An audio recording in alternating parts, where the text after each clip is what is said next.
Hello students, I am Rajesh, your GK teacher. Today we will discuss the 5th chapter of your book. The chapter name is Cultural Twist. जो 5th chapter है cultural twist के बारे में है. Every country has its own culture and tradition that is follow. हर एक जो देश होता है उसका अपना कल्चर होता है, ट्रेडिशन होता है. उसके बारे में discuss. Some cultural facts about different countries are given below. यहाँ पे कुछ कंट्रीज़ के फैक्ट दिए हुए हैं और उनको पढ़कर आपको बताएंगे, उनको रीड करना है, फिर बताना है ये कौन से देश के ट्रेडिशन या कल्चर है. First is in this country it is considered insulting to tip the waiting staff. They are given fair wages and they take pride in their work. इसमें बताया गया है कि आपके जो वेटिंग लेबर होते हैं उसके बारे में बताया गया. जो वेटिंग लेबर होती है उसको अपमानजनक माना जाता है क्योंकि उन्हें उचित वेतन भी दिया जाता है और वो जो लेबर होती है वो अपने काम पे प्राउड करते हैं.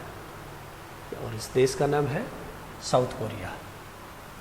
Next is in this country slurping sound is considered to be polite way to showing your host that you love the food. इस देश में अपनी पोलाइट आवाज़ के लिए अपने मेहमान को खुश करने का एक अलग ही तरीका है और वो खिलाते हैं जिसे जो खाना वो पसंद करते हैं. और इस देश का नाम है China. Next, people of this country start eating grapes as soon as clock strike 12 at new year. Every as they believe that eating grapes keeping in time with the striking clock will bring 12 prosperous month in the coming year. इस देश के लोग जब नए साल का जो programme होता है, नया साल जब शुरू होता है तो नए साल की संध्या पर 12-12 मोर खाते हैं. इसका मानना है कि मतलब ऐसा करने से जो आने वाले साल के 12 महीने होंगे बहुत ही खुशहाल होंगे. और इस देश का नाम है Spain. Next is people in this country follow the tradition of sitting down a few minutes. कुछ टाइम के लिए बैठते हैं सिटिंग में. As a family before leaving on a trip पे जाने से पहले. This is done of wish you luck the journey. और ये सोचते हैं कि हमारी जो जर्नी है वो अच्छी हो.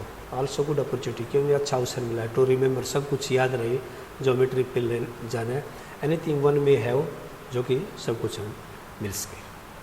और इस देश का name Russia.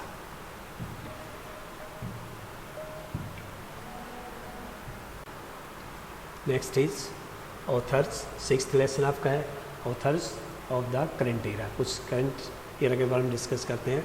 Reading is a habit everyone should cultivate. Given below are some famous authors who have ignited the passion of reading in many young heart. तो इसके बारे में डिस्कस करते हैं. कुछ फेमस ऑथर हैं उनके बारे में डिस्कस करेंगे. उनकी कोई बुक्स लिखी हुई हैं उनके. Match the given authors with their books. First is Eoin Colfer. Eoin Colfer जो राइटर हैं उन्होंने कौन सी बुक लिखी है? रेसी Jackson and Olympians.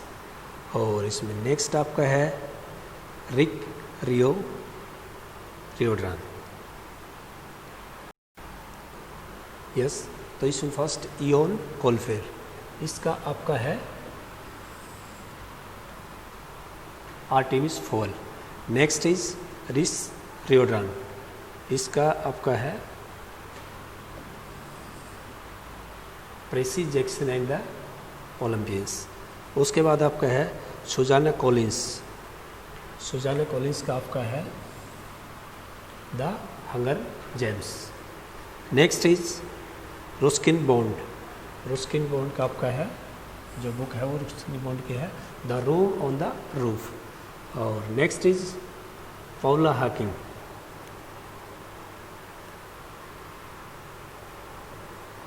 Amisha Tripathi की सुजाना कॉलिंस का मैंने बताया था आपका है बी।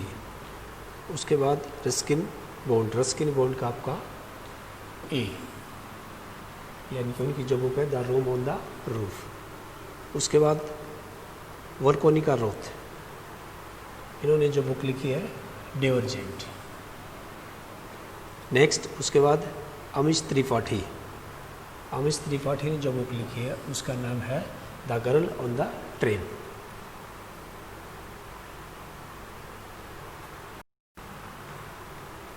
नेक्स्ट पाउला हाकिंग, तो इन्होंने जो बुक लिखी है उसका नाम है the girl on the train. और इससे पहले जो अमीश त्रिपाठी की जो बुक थी the immortal of Meluha. Next is Stephenie Meyer, इन्होंने जो बुक लिखी है Twilight. Next is Jeff Kinni,